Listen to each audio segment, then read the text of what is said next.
Halo, sesudah pada pertemuan sebelumnya kita belajar tentang konsep mengenai coronary arterial disease. Kali ini kita akan belajar tentang asuhan keperawatannya. Kita akan belajar menurut rangkaian pengkajian keperawatan melalui anamnesis dan pemeriksaan fisik, masalah keperawatan, tindakan keperawatan, dan evaluasi keperawatan pada pasien dengan penyakit jantung koroner. Melalui pengkajian ini, kita akan mendapatkan data subjektif dan data objektif.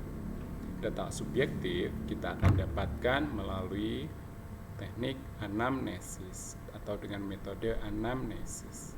Sedangkan data objektif nanti akan kita dapatkan melalui pemeriksaan fisik dan juga dengan melihat data yang ada dari hasil-hasil pemeriksaan diagnostik maupun pemeriksaan penunjang. Pada anamnesis kita dapatkan data subjektif. Yang pertama, kita akan melihat bagaimana riwayat kesehatan yang lalu pada pasien. Pada bagian kiri ini, pada bagian kiri ini adalah data yang akan kita dapatkan pada pasien angina pectoris. Sedangkan pada bagian kanan ini adalah pada data untuk myocard infarct. Pada riwayat kesehatan yang lalu untuk angina pectoris perlu dikaji adanya riwayat myocard infarct, adanya riwayat angina, adanya riwayat penyakit stenosis aorta atau kardiomiopati, riwayat penyakit hipertensi. Nah, biasanya kalau kita bertanya tentang penyakit riwayat hipertensi, ini perlu ditanyakan sudah berapa lama, gitu ya. Dan nanti untuk riwayat pengobatan ini pun juga perlu ditanyakan tentang riwayat pengobatan hipertensinya. Riwayat penyakit diabetes mellitus, anemia, penyakit paru ataupun hiperlipidemia. Kenapa penyakit ini perlu ditanyakan? Yang pertama, adanya riwayat myocard infarct, berarti sudah pernah ada sebelumnya pada pasien ini sumbatan pada arteri koroner jantung, bahkan terjadi myocard infarct. Sudah berarti pasien ini sudah pada bagian tertentu dari dinding jantung atau myocard jantung pasien ini sudah ada yang mengalami nekrosis, ya. Berarti kalau ini ada serangan angina, berarti ada sumbatan di area yang baru. Demikian juga dengan riwayat angina sebelumnya, berarti pasien tersebut sebelumnya memang sudah pernah punya riwayat sumbatan arteri koroner yang mengakibatkan gangguan suplai. Nah, ingat bahwa pada angina pectoris gangguan sumbatannya ini bersifat reversible, masih bisa dipulihkan. Belum terjadi kerusakan atau nekrosis dari sel-sel myokard. Sedangkan pada myocard infarct ini sudah terjadi nekrosis, ya, pada myokard. Stenosis aorta. Nah, stenosis ini menunjukkan kekakuan aorta. Kenapa? Kekakuan aorta berarti aorta tidak elastis. Ketidakelastisan ini mempengaruhi tekanan darah. Nah, ingat bahwa arteri koroner itu bermula dari pangkal aorta. Tentu ini juga akan mempengaruhi aliran darah ke myokard. Kardiomiopati berarti myokard, sebagian dari myokard itu tidak memiliki kemampuan kontraktilnya, ya, tidak memiliki kemampuan kontraktil. Berarti kalau tidak memiliki kemampuan kontraktil, kemampuan untuk memumpahkan darah bahkan untuk arteri koroner pun juga akan berkurang. Apa yang terjadi pada hipertensi, terutama hipertensi yang lama ini, ya? Pada hipertensi yang lama terjadi kondisi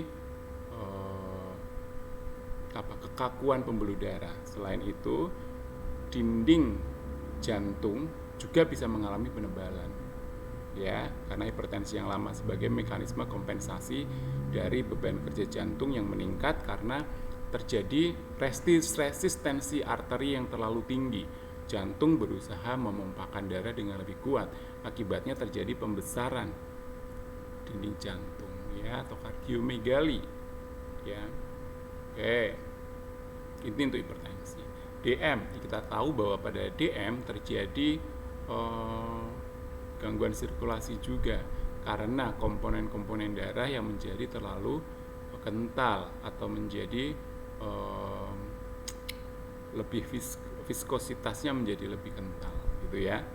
Nah, pada anemia kita tahu kemampuan hemoglobin membawa oksigen itu sedikit karena hemoglobinnya yang sedikit, gitu ya. Akibatnya untuk memenuhi kebutuhan oksigen jaringan, jantung harus memompa lebih berat. Nah, pada kondisi demikian, maka beban kerja jantung menjadi meningkat, termasuk oksigen yang sampai ke miokardium juga hanya sedikit karena kemampuan membawa dari hemoglobinnya yang rendah. Oke, akibatnya terjadilah kondisi angina pectoris. Penyakit paru yang seperti apa? Misalnya PPOK, di mana terjadi resistensi pulmonal yang terlalu tinggi. Ya, resistensi pulmonal yang terlalu tinggi akibatnya juga kadar oksigen yang masuk ke dalam darah juga terlalu rendah. Nah, kebutuhan oksigen untuk miokard dipenuhi dengan kerja ekstra, maka ini mengakibatkan berbagai kondisi yang mirip dengan kondisi di mana suplai oksigen dan darah ke miokard menjadi berkurang. Demikian juga hiperlipidemia, ya, hiperlipidemia ini yang kemudian mengakibatkan terjadinya penimbunan lemak di pembuluh darah. Oke. Pengobatan, pemakaian nitrat ini memiliki efek vasodilatasi spesifik pada koroner. Calcium channel blocker, beta adrenergic blocker, ya ini obat-obat jantung semua ya, termasuk juga antihipertensi. Calcium channel blocker, beta adrenergic blocker ini juga termasuk antihipertensi. Dan juga obat-obat penurun kolesterol. Ini kenapa ditanyakan? Ini biasanya karena pasien yang mendapatkan konsumsi obat ini biasanya harus dalam dosis tertentu dan pemakaian yang cukup lama. Kepatuhannya bagaimana? Gitu. Ya. Oke. Kemudian untuk pola persepsi kesehatan, kita tanyakan bagaimana riwayat penyakit keluarga, ya, terutama riwayat penyakit jantung. Kemudian gaya hidup sedentary. Gaya hidup sedentary adalah gaya hidup yang sedikit bergerak, saya bisa dibilang bermalas-malasan, gitu ya. Gaya hidup yang terlalu memanjakan tubuh tanpa banyak pergerakan. Dan riwayat merokok, di mana merokok ini akan mengakibatkan aterosklerosis, ya, kekakuan pada pembuluh darah. Kemudian pada nutrisi metabolik perlu dikaji berapa banyak intake garam dan lemak yang biasanya dikonsumsi. Ya, adanya indigestion, ketidakmampuan untuk mencerna makanan ketika makan, gitu ya. Ini biasanya seperti pada pasien yang dispepsia, indigestion, gitu ya. Adanya mual, kemudian perut kembung, belching, gitu ya. Bersendawa, gitu ya, heartburn ini rasa terbakar seperti rasa terbakar di daerah ulu hati. Ini juga perlu ditanyakan. Kemudian untuk aktivitas dan latihan. Nah, seringkali ditemukan pasien mengalami palpitasi, dada berdebar-debar, denyut jantung berdetak dengan cepat sekali, gitu ya. Dyspnea, ya, sesak napas, dizzy, pusing, rasanya seperti berputar-putar, dan adanya kelemahan. Ini pada angina pectoris. Sementara pada miokard infarct, pada riwayat kesehatan lalu, sama riwayat miokard angina serta DM. Kemudian untuk riwayat pengobatan adalah sama dengan yang angina, Untuk pola persepsi dengan riwayat, oke, sama, nutrisinya juga sama, dan untuk aktivitas latihan biasanya kelemahannya ini akan lebih nyata pada miokard dibandingkan yang angina. Ya, dyspnea sama, palpitasi dan sinkop. Nah, sinkop ini pingsan ya, pingsan karena darah tidak mampu memompakan dengan adekuat sampai ke cerebral. Nah, kita lanjutkan. Bagaimana dengan eliminasi? Nah, pada angina pectoris ini pasien biasanya terasa pengen buang air besar. Ya, terasa pengen buang air besar. Kenapa? Ini bisa jadi karena sirkulasi untuk daerah gastrointestinal juga berkurang. Demikian juga keluhan mual-mual tadi. Sementara pada myocard infarct sama, ini biasanya ada riwayat mengedan saat defekasi dan urin outputnya bagaimana? Menurun biasanya ya, karena cardiac output juga berkurang. Pada persepsi kognitif ada nyeri dada. Nah, ini yang perlu mahasiswa perhatikan karakteristik dari nyeri dadanya. Ya, yang tadi di bagian atas kita sudah identifikasi. Nyeri dada atau substernal yang difus tidak bisa ditunjuk dengan satu jari.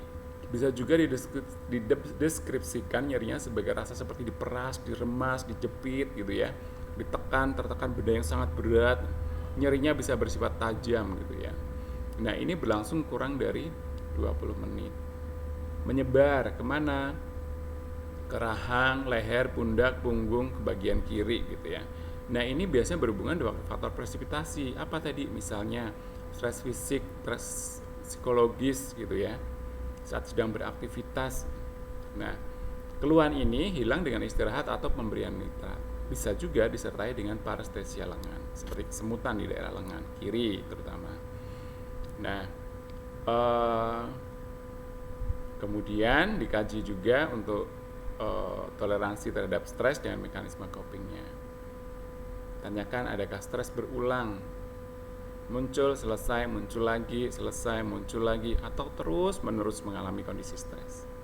Adanya kecemasan dan juga atau pasien merasa bahwa dirinya akan mengalami kematian pada waktu karena sakitnya ini, gitu ya. Tentu kita semua akan mengalami kematian, tetapi konteksnya ini adalah dalam sakitnya saat ini.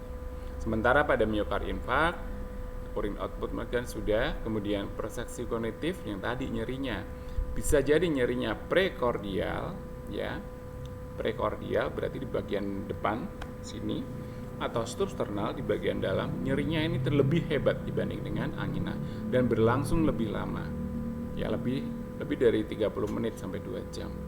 Dengan istirahat tidak sembuh, dengan sudah diberikan nitrat sublingual tidak sembuh juga. Nyerinya menyebar ke rahang, leher, punggung, dan lengan kiri terutama.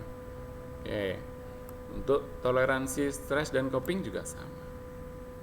Kemudian untuk sekarang melalui pemeriksaan fisik ya, pemeriksaan fisik. Untuk angina pectoris pasien terlihat ansietas. Yang seperti apa kita simpulkan ansietas? Pasien gelisah. Gitu ya. Gelisah, bolak-balik bertanya, memanggil perawat misalnya. Nah, pada kulit integumen biasanya akan lembab karena tadi ada hidrosis ya, ada diaforesis, keringat dingin yang keluar banyak. Kemudian kalau dipegang terasa dingin gitu ya, basah, terasa dingin gitu ya. Terus terlihat pucat. Nah, apalagi kalau misalnya nanti Anda cek di CRT-nya pasti lambat ya. Pada kardiovaskuler ada takikardi tapi lemah gitu ya. Ada pulsus alternan kadang kuat, kadang lemah gitu ya. Denyutannya kadang kuat, kadang lemah gitu. Nah, ada aritmia.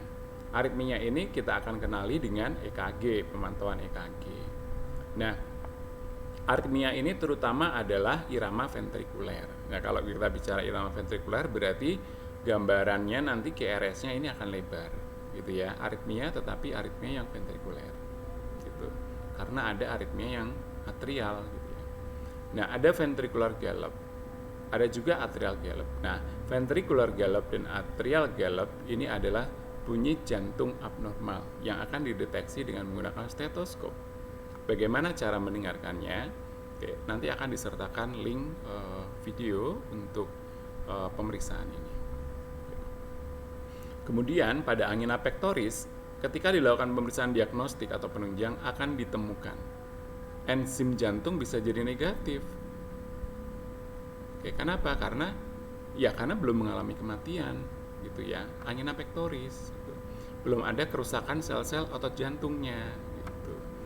Nah, kemudian pada pemeriksaan lipid serumnya ini akan meningkat. Nah, pada exercise stress test, nah ini exercise stress test ini adalah kalau Anda pernah dengar ini yang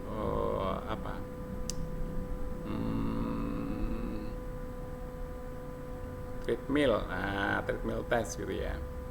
Dan thallium scan test ini menunjukkan hasil yang positif. Ya, positif apa? Berarti ada perubahan irama jantung. Gitu ya. Pada EKG-nya ketika dilakukan exercise stress test. Kemudian pada perekaman EKG akan didapatkan gelombang ST dan gelombang T yang abnormal. ST, T gitu ya. Kalau di awal tadi bisa disebutkan ST-nya inverted gitu ya, nah, atau T-nya tetol tinggi gitu ya. Nah, kemudian pada pemeriksaan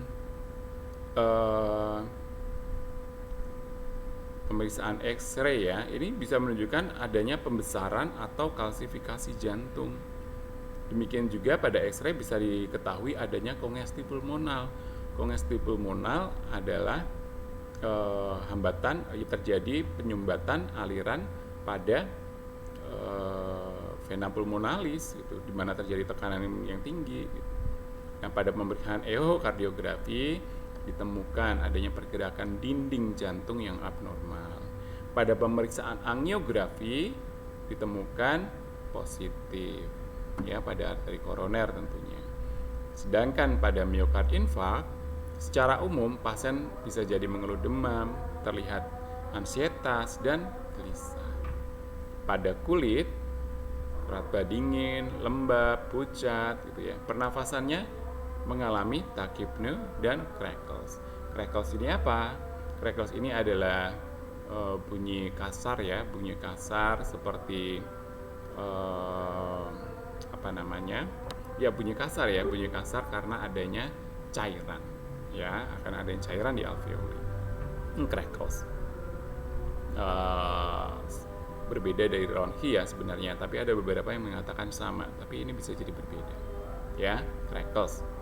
Kemudian pada kardiovaskuler ditemukan takikardia atau bisa jadi bradikardia, tergantung dari keparahannya tentu ya. Nah, sama mengalami aritmia ventrikuler. Di awal-awal serangan terjadi peningkatan tekanan darah. Ya. Kenapa? Ini sebagai mekanisme kompensasi, tapi terus kemudian tidak mampu lagi. Gitu ya. Nah, kelainan bunyi jantungnya kalau di angina tadi ada ventricular gallop dan atrial gallop, maka ini adalah S4 dan juga bisa jadi kemungkinan S3. Ya. Bunyi jantung sound 4 atau sound 3. Ada murmur dan gesekan dan bunyi jantung menu. Ya, bunyi yang bisa didengarkan dengan stetoskop itu kecil sekali volumenya. Oke. Berikutnya untuk urin, jelas urinnya menurun. Kenapa? Karena cardiac output yang dikeluarkan oleh jantung juga menurun. Pada pemeriksaan diagnostik, nah ini yang membedakan dengan angina. Enzim jantungnya positif. Nah, ketika kita bicara enzim jantung, ini spesifik untuk troponin, ya, atau CKMB gitu ya. Tetapi yang sekarang lebih banyak digunakan adalah troponin, kardiak troponin. Nah, itu yang menjadi syarat tadi di awal kita sebut kardiak biomarker gitu ya. Itu kardiak troponin, bisa T, bisa I. Yang paling banyak digunakan adalah yang T karena lebih accessible. Kemudian menunjukkan adanya leukositosis. Pada pemeriksaan ronsen paru-paru bisa menunjukkan normal ataupun kongesti paru.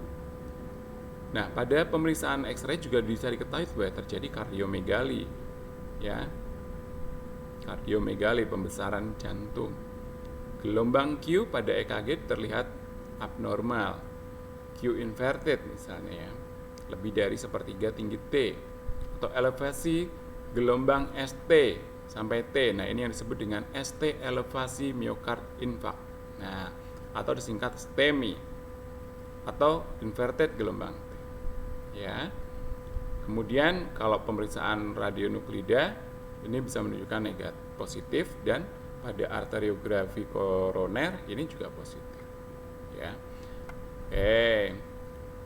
Angina pectoris, ya, stabil, tidak stabil. Kemudian untuk yang miokard infarct ada yang ST elevasi ataupun non ST elevasi atau N-STEMI. Oke. Dari data-data yang sudah dikumpulkan tadi melalui anamnesis pemeriksaan fisik, maka kemudian dilakukan analisis terhadap data tersebut atau analisa masalah. Dari hasil analisa masalah, Anda akan mendapatkan masalah keperawatan dan kemungkinan etiologi. Ya. Oke, untuk angina, nyeri akut. Kenapa akut? Karena nyerinya, onset nyerinya kurang dari 3 bulan. Nyeri akut. Apa kemungkinan penyebabnya? Penyebabnya adalah iskemia pada miokard. Itu. Kenapa iskemia? Karena alirannya tidak terpenuhi. Tandanya apa? Keluhan nyeri. Nah, ini Anda perlu menjelaskan karakteristik nyeri tadi seperti yang dibahas di depan. Kalau Anda pada tahap pengkajian dengan PGRST, nyeri dada di awal, pada pertemuan sebelumnya kita bahas, itu didapatkan dari hasil anamnesis melalui PGRST untuk keluhan utama nyeri dada. Ya. Kemudian yang kedua adalah ansietas. Nah, pasien ini bisa mengalami kecemasan, ansietas. Anda perlu deskripsikan tingkat ansietasnya. Ansietas ringan atau ansietas sedang atau ansietas berat gitu ya. Nah, apa yang kemungkinan menjadi penyebab? Diagnosis karena sakit jantung. Orang kalau sudah didiagnosa mengalami sakit jantung, takut mati biasanya. Wah, saya sudah nggak lama lagi umurnya. Wah, saya sudah bakal merepotkan keluarga. Saya nggak akan bisa ngapa-ngapain. Ini menimbulkan ansietas. Atau ansietasnya bisa muncul karena nyeri yang sedemikian rupa sehingga mengakibatkan takut kematian. Ya. Atau bisa juga ansietas karena apakah saya ini akan sembuh atau tidak. Ansietas karena saya mau dilakukan pemeriksaan diagnostik tertentu, misalnya echo gitu, atau angiografi misalnya. Nanti hasilnya bagaimana? Atau rencana bedah torak gitu ya. Gitu ya, dan yang lainnya. Apa manifestasinya? Bukti bahwa pasien mengalami ansietas ini gelisah, ada agitasi, berulang-balik bertanya, ini gimana, bolak-balik bertanya seperti itu pada keluarga, pada perawat dan yang lainnya. Nanti kalau sudah sembuh bagaimana gitu ya. Nah, kemudian yang ketiga adalah penurunan curah jantung. Kemudian penyebabnya adalah karena kontraktilitas, ya berarti pada level jantungnya akibat iskemia miokard. Kemudian yang keempat adalah intoleransi aktivitas. Kenapa? Nah, karena adanya iskemia miokard tadi. Ya. Nah, intoleransi aktivitas ini nanti Anda juga boleh tegakkan ganti misalnya intoleransi aktivitas ini dengan keletihan. Ya. Kenapa? Karena pada pasien ini kan memang harus dilakukan bed rest, gitu ya. Oke, sementara pada miokard infarct, nanti di slide berikutnya juga masih masalah keperawatan ya. Oke, pada slide ini kita lanjutkan untuk yang miokard infarct. Diagnosa keperawatannya adalah nyeri akut. Nyeri akut kenapa? Tadi pasien ini sudah mengalami kerusakan otot jantung. Ya, kerusakan otot jantung, maka metabolisme yang terjadi oleh otot jantung adalah anaerob. Akibatnya, karena metabolisme anaerob akan terproduksi asam laktat yang banyak. Nah, asam laktat ini juga menstimulasi terjadinya nyeri. Ya, jadi pada miokard infarct nyeri terjadi karena ada produksi asam laktat yang banyak dan karena kekurangan oksigen. Sementara pada nyeri akut angina, nyerinya timbul karena iskemia, karena kekurangan oksigen saja. ya. Asam laktatnya ada nggak? Ada juga, tapi cuma sedikit, gitu ya, dibandingkan dengan yang miokard infark. Oke.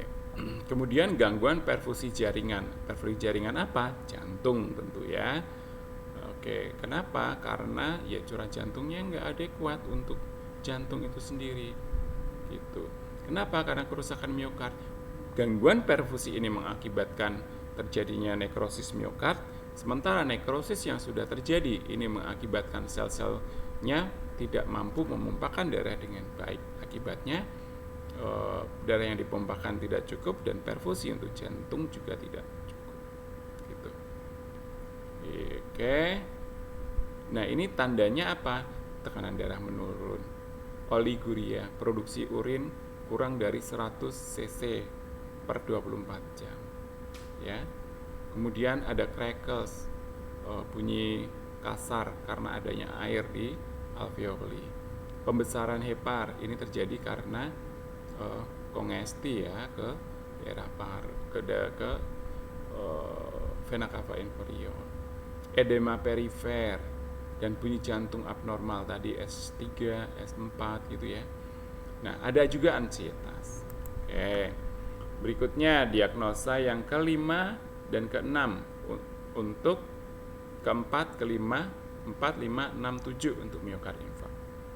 Ada intoleransi aktivitas, kemudian gangguan harga diri, gangguan pola tidur, serta manajemen regimen terapeutik tidak efektif. Nah, di SDKI tidak ada label manajemen regimen terapeutik tidak efektif, tetapi yang ada adalah manajemen kesehatan tidak efektif. Oke. Nah, berikutnya kita masuk ke tindakan keperawatan atau kalau dalam kerangka proses keperawatan disebut perencanaan keperawatan. Untuk nyeri akut, ya tujuannya atau luarannya adalah kontrol nyeri menjadi meningkat. Apa? Skala nyerinya berkurang, frekuensi nyerinya menjadi lebih berkurang. Gitu ya. Nah, apa saja intervensinya? Bisa melalui manajemen nyeri, pemberian obat, dan terapi oksigen. Nah, ini sudah dipilihkan langsung dari gabungan ketiga label intervensi ini. Apa? Nah,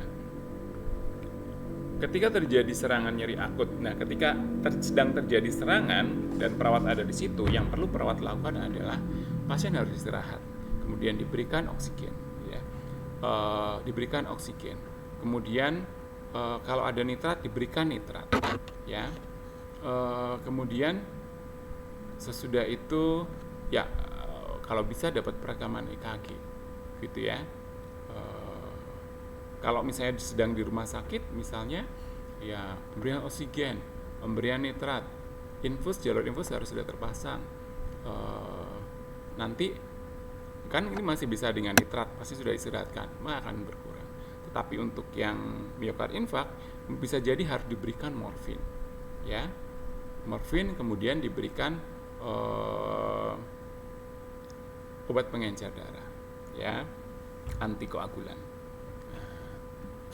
Oke. Ya, kita berikan oksigen melalui nasal kanul, berikan morfin sulfat, IV sesuai kebutuhan. Yang diberikan morfin ini berarti untuk yang MI ya, miokard infark ya. Kalau yang angina biasanya tidak perlu ini pemberian nitrat sublingual gitu ya. Nitratnya biasanya harus dikerik dulu masuk ke sublingual gitu ya. Berikan obat anti angina gitu ya. Ada nanti ini dengan kolaboratif tentunya. Obat anti angina ya termasuk nitrat gitu ya. Monitor tanda vital setiap 1-2 jam. Ya, ini menjadi penting. Selain monitor tanda vital apa? Monitor EKG. Gitu. Kemudian pengkajian skala nyeri, karakteristik nyeri, termasuk lokasinya dan penyebarannya. Ya, pokoknya PQRST tentang nyeri nih dan skalanya. Skala juga termasuk ke PQRST secara berkala, setiap beberapa jam. Ketika misalnya Anda memonitor tanda vital setiap 1-2 jam, tanyakan juga karakteristik nyerinya, PQRST nyeri. Kemudian informasikan hingga pasien jelas tentang pasiennya harus melaporkan nyeri setiap kali nyeri terjadi. Kenapa? Karena ini menggambarkan kondisi iskemia pada pasien. Ya, kok masih terus terasa nyeri, Nah, berarti ini perlu penyesuaian treatment yang diperlukan untuk pasien. Ya, oke, pemantauan EKG apa yang dimonitor ini? Apa? Ya, iramanya, PGRST-nya tadi kan ada aritmia tadi ya, aritma ventrikuler terutama. Nah, kemudian kalau pada periode pasien sedang mengalami nyeri, lakukan perekaman EKG. Kenapa? Akan mengidentifikasi secara aktual gangguan irama jantung yang terjadi. Gitu ya. Oke. Berikutnya, untuk gangguan perfusi jaringan jantung. Ya, luaran yang kita harapkan atau tujuannya adalah perfusi miokardnya meningkat, gitu ya. Ini nanti kriterianya apa?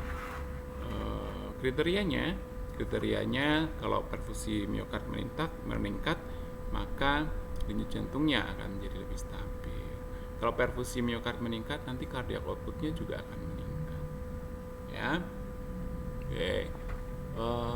Tentu tekanan darah nadinya juga menjadi stabil ya, menjadi kriteria atau indikator. Nah, apa yang kita lakukan melalui intervensi perawatan jantung? Anda perlu kaji tekanan darah, nadi ini frekuensi, kekuatannya gitu ya, bunyi jantung, pernafasan, frekuensi dan bunyi napas gitu ya. Ini setiap jam ya. Berikutnya, intake dan output cairan setiap jam perlu dicatat, dihitung dan dicatat. Kenapa? Karena output cairan melalui urin ini menjadi indikator cardiac output. Kalau cardiac output baik, ini menggambarkan perfusi jantung yang baik gitu ya. Kenapa juga intake-nya? Kita mau melihat keseimbangan cairannya. Oke. Ya. Keseimbangan cairan. Kenapa? Keseimbangan cairan, kalau keseimbangan cairan berlebih, berarti ini menjadi faktor penambah beban kerja jantung pada preload gitu ya. Kalau ternyata balance-nya negatif, jangan-jangan banyak yang tertahan gitu ya. Nah, jelaskan pentingnya bed rest dan penurunan aktivitas. Jadi pasien perlu tahu bahwa dirinya perlu tirah baring, tidak boleh bangun dari tempat tidur. Kenapa demikian? Perlu dijelaskan. Kenapa? Karena kalau sering bangun, kalau tidak bed rest, maka kebutuhan oksigen untuk miokard akan meningkat. Gitu ya. Jadi dalam rangka meminimalkan kebutuhan oksigen untuk miokard. Monitor pemberian oksigen. Nah, pasien ini pasti diberikan oksigen. Yang perlu diperhatikan adalah oksigen yang diberikan jumlahnya cukup dengan metode yang cukup. Apakah cukup dengan nasal kanul atau harus simple mask atau dengan cara yang lain. Dan yang perlu diperhatikan juga adalah kelembaban oksigen melalui humidikasi. Ya. Berikutnya, Anda perlu memastikan bahwa pasien bebas dari nyeri dan nyaman. Kenapa? Episode nyeri, peristiwa nyeri itu mengakibatkan konsumsi oksigen yang lebih banyak. Oke. Nah, berikutnya, untuk ansietas, harapannya tentu tingkat ansietas menurun. Ya, kalau tadinya tingkat ansietas sedang, maka perlu diturunkan tingkat ansietasnya menjadi ringan gitu ya. Nah, intervensinya bisa melalui intervensi penurunan kecemasan, dukungan emosi maupun teknik relaksasi. Yang Anda lakukan tindakannya adalah monitor tingkat kecemasan. Ya, monitor tingkat kecemasannya. Bagaimana dengan bertanya apa yang dirasakan? Apakah masih merasa cemas? Perilaku nonverbalnya, apakah masih gelisah? Apakah masih sering bertanya? Seperti itu ya. Kemudian Anda perlu mengkaji mekanisme coping pasien selama ini yang sebelum-sebelumnya. Dan Anda perlu menentukan apakah mekanisme coping tersebut efektif atau tidak bersama-sama dengan pasien. Ya, kemudian tawarkan metode coping yang lain. Tawarkan ajarkan untuk melakukan relaksasi, ya, relaksasi untuk menurunkan kecemasannya. Nah, kalau misalnya kecemasan itu muncul karena kekurangpahaman, karena ketakutan, maka berikan penjelasan yang diperlukan dengan singkat, dengan ringkas, tetapi mudah dipahami oleh pasien. Ya. Nah, Anda juga perlu mengkaji support system pada keluarga, pada pasien. Mungkin keluarga, mungkin komunitas spiritual, atau mungkin yang lainnya. Dan kemudian digunakan untuk menurunkan ansietas. Dan itu perlu Anda integrasikan pada rencana keperawatan. Misalnya, Anda tuliskan, libatkan keluarga, libatkan istri, suami untuk mendampingi pada periode-periode tertentu. Kemudian untuk intoleransi aktivitas atau keletihan, ya, tujuannya adalah tingkat keletihannya berkurang atau tingkat toleransi terhadap aktivitasnya akan meningkat. Tapi karena pada periode ini pasien masih harus bed rest, maka Anda tidak akan mendorong pasien melakukan aktivitas, tetapi Anda akan mengantisipasi kemungkinan aktivitas yang akan dilakukan berikutnya, gitu ya, ketika kondisinya sudah membaik, ketika pasien sudah boleh beraktivitas. Sehingga saya juga lebih setuju kalau misalnya kemudian yang menjadi tujuannya adalah tingkat keletihannya, ya, karena pasien masih harus bed rest. Ya, dengan intervensi energi maka Anda melakukan tindakan-tindakan pengkajian terhadap tingkat keletihan pasien, tingkat kelemahannya seperti apa, ya. Kemudian Anda akan mendorong pasien tetap melakukan bed rest sampai kemudian dinyatakan pasien boleh mulai melakukan aktivitas ringan di tempat tidur, ya, misalnya bergeser, gitu, bangun dalam posisi duduk, gitu ya. Tentu itu nanti ketika pasien sudah boleh dan dilakukan juga secara bertahap ketika boleh. Monitor tekanan darah, nadi, napas, dan warna kulit, ya. Ini dilakukan secara bertahap juga. Kemudian berikan oksigen sesuai kebutuhan. Nah, terutama ini untuk peningkatan ketika terjadi aktivitas pasien. Oke. Ya, tadi ya direncanakan aktivitasnya. Kalau sudah boleh bergerak apa saja. Kemudian untuk masalah yang berikutnya, gangguan harga diri. Harapannya ini biasanya kan karena gangguan harga dirinya karena ketergantungannya pada orang lain, karena dirinya tidak bisa beraktivitas untuk memenuhi kebutuhan dirinya sendiri, ya, biasanya karena hal ini, gangguan harga dirinya, sehingga fokusnya nanti tujuannya adalah pasien memiliki kesadaran diri, bahwa saya memang sedang sakit, tetapi dalam kondisi sakit saya ini saya masih bisa melakukan sesuatu untuk diri saya sendiri ke yang paling minimal, bahwa saya memang perlu sedang beristirahat, nanti kalau kondisi saya sudah membaik saya bisa melakukan aktivitas lagi. Nah, ini kesadaran diri yang seperti ini yang perlu diingatkan kepada pasien di dalam tujuan untuk gangguan harga diri ini, ya. Oke, apa yang dilakukan? Nah, sesudah tahu pasien disampaikan kondisinya seperti apa, kelemahannya, tidak boleh apa-apa, Anda tingkatkan harga dirinya dengan cara kalau pasien, berikan kesempatan kepada pasien untuk memilih dan hormati keputusan yang diambil pasien seluas mungkin, ya. Oke, tentu dari berbagai pilihan yang memungkinkan, yang sesuai dengan program perawatan, ya. Oke, dan tentu pasien harus dilibatkan secara langsung seberapapun sanggupnya pasien. Pada gangguan pola tidur, nah, pola tidur ini kan biasanya karena bisa jadi karena kecemasannya, atau karena nyerinya, atau karena prosedur misalnya terhadap siklus bangunnya pasien, gitu ya, siklus terbangun dan tertidurnya pasien. Oke, berarti Anda perlu mengkaji pola tidurnya pasien sekarang ini seperti apa, dan persepsi pasien, menurut pasien tidur yang berkualitas itu seperti apa. Bisa tidur mungkin jumlahnya lebih sedikit dari sebelumnya, tetapi menjadi berkualitas. Ingat, ketika kita berbicara kualitas tidur, berarti Anda tidak boleh melupakan siklus tidur yang terdiri dari tidur NREM 1, NREM 2, NREM 3, dan REM. Ya. Oke. Kemudian, Anda juga perlu, karena pasien untuk tidur itu biasanya supaya tidak terganggu, Anda perlu membatasi baik kunjungan oleh pembesuk, sanak famili, keluarga, rekan maupun oleh petugas kesehatan. Anda juga perlu menjadwalkan supaya intervensi-intervensi keperawatan atau intervensi-intervensi yang dilakukan oleh tim kesehatan dalam merawat pasien ini dilakukan tidak mengganggu jadwal tidur pasien. Itu ya. Nah, kalau pasien memang tidak bisa tidur di lingkungan yang berisik, maka Anda perlu menyediakan lingkungan yang tenang. Oke. Meredupkan cahaya lampu, menghilangkan bau-bau yang tidak sedap diganti dengan bau yang harum yang menjadi lebih rileks dan yang lainnya. Oke.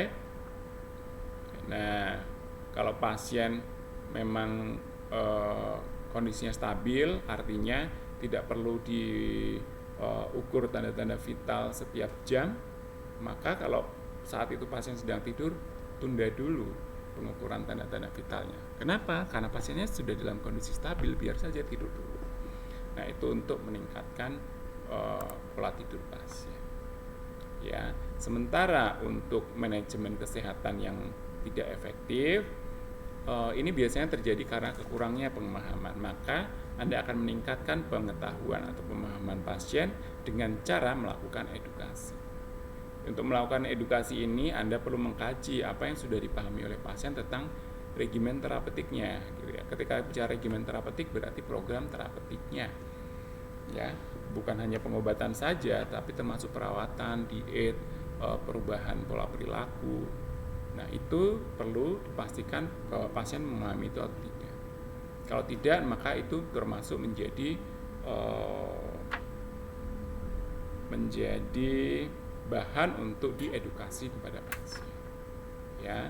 Nah, kalau kemudian Anda mau mengedukasi pasien, Anda perlu menyampaikan dengan bahasa yang mudah dipahami oleh pasien, sesuaikan dengan tingkat pemahaman pasien.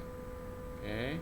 Nah, kalau pasien perlu diberikan petunjuk apa saja yang perlu dilakukan, ya kalau perlu Anda buat dalam bentuk tertulis apa saja yang perlu dilakukan dan kenapa itu perlu dilakukan.